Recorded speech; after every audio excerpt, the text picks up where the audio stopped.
Please don't fall, please don't fall, please don't fall. Hi everybody, I'm Silvia. As you can see, I'm in a different place right now. I'm currently in my mom's kitchen, so please excuse all of this. And also this, because I'm probably not centered, I can't see the screen. But we're gonna do this anyway, and hopefully it turns out well. So recently I watched a lot of Produce 101 as the second season has come out, and I've been reading a lot of the comments, and there are a lot of people criticizing the judges and the trainers about being too harsh and too cruel. And I started to think that a few years back I would probably agree with those comments, and I would probably feel the same way. And it got me thinking a lot about cultural differences, so I thought I'd do a mini-series about cultural differences. Starting off with my experiences as a member of a Korean performance team. Now, if you don't know what a performance team is, it is basically a K-pop group without the singing. So we live together, we practice together, we perform together every day, so we literally had no break from each other, which is hard in itself for anyone, I guess. But to top that off, I was also the youngest member, and as you may or may not know, in Korea and a lot of other countries, there is this hierarchy based on age, which means that you as the youngest member are expected to do certain things or act a certain way or speak a certain way.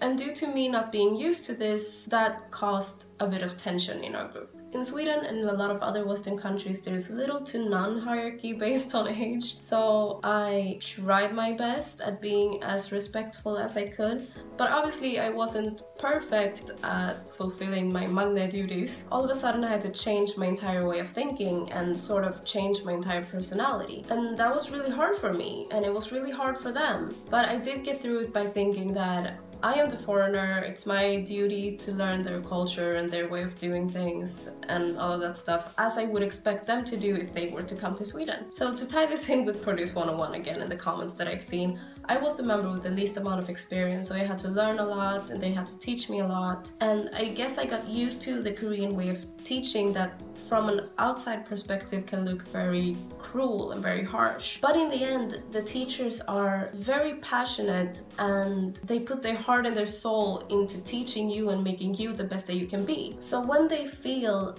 that you're not putting in 110% or you're not focused, it's like, why am I wasting my time teaching someone who doesn't want to learn? And I can definitely understand that. And yes, sometimes they do say things that can come off as very harsh, but it's their way of motivating things. Also, side note, be careful with translations, guys, in these shows, because a lot of the things get lost in translation and it may come off as a lot harsher than it was supposed to be. When I used to be a dancer here in Sweden, which was a lot of years ago, I thought that my teacher was harsh and strict.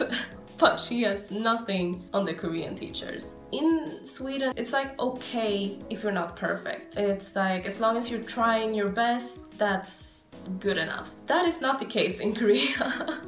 While in Sweden it would be okay, good, and I'll try it like this and we maybe can make it better. While in Korea it's wrong, do it again, perfect this time. Another thing that I've noticed is that when someone starts crying, the teacher will get mad at that trainee and tell them this is not the time to cry. And I've seen a lot of comments that's like, why are you being so harsh on him or her? They're obviously crying. Why are you being so mean to them? My personal experience with that is that, for example, one of the times that we were practicing, my leader was teaching me a choreography, and for some reason I was having a really hard time picking it up. She scolded me like to the moon and back.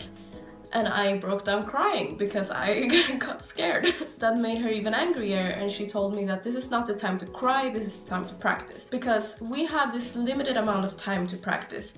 And if I spend 20% of that crying, we won't have enough time to be as good as we could be. And that's how I feel it is on Produce 101, because there they have even less time. So a teacher can't spend 5 minutes on consoling you when they have to teach 20 other students. So it might come off as harsh, but I don't know, maybe I'm just used to this and it doesn't feel as weird to me. Again, like the trainee life was very hard, and there were times where I just wanted to quit, I wanted to give up, I wanted to go home and just wanted to like throw my hands up and be like, forget this, I'm going back to Sweden, back to my mom's kitchen, where I am at right now.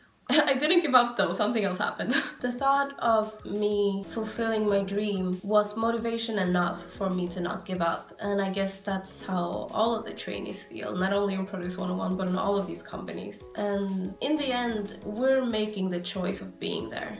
We can remove ourselves from that situation if it would get too bad. So for me, it was never bad enough to quit. As to what happened to the group, we were supposed to debut this year, but due to circumstances we disbanded, and my team members are now in another group. They're doing great and I love them and support them so much, and hopefully I will find a new group soon enough too. So this story may not be very relatable or apply to a lot of you, but if you are interested in working in the Korean entertainment business, be prepared. So tell me, have you ever been interested in the entertainment business? Have you ever wanted to be a singer or a dancer or a model in Korea or in your countries? Maybe be an idol? Also, what are your experiences with cultural differences, and is there anything in particular you want me to talk about? Leave it in the comments below and I will see you in the next video. Bye!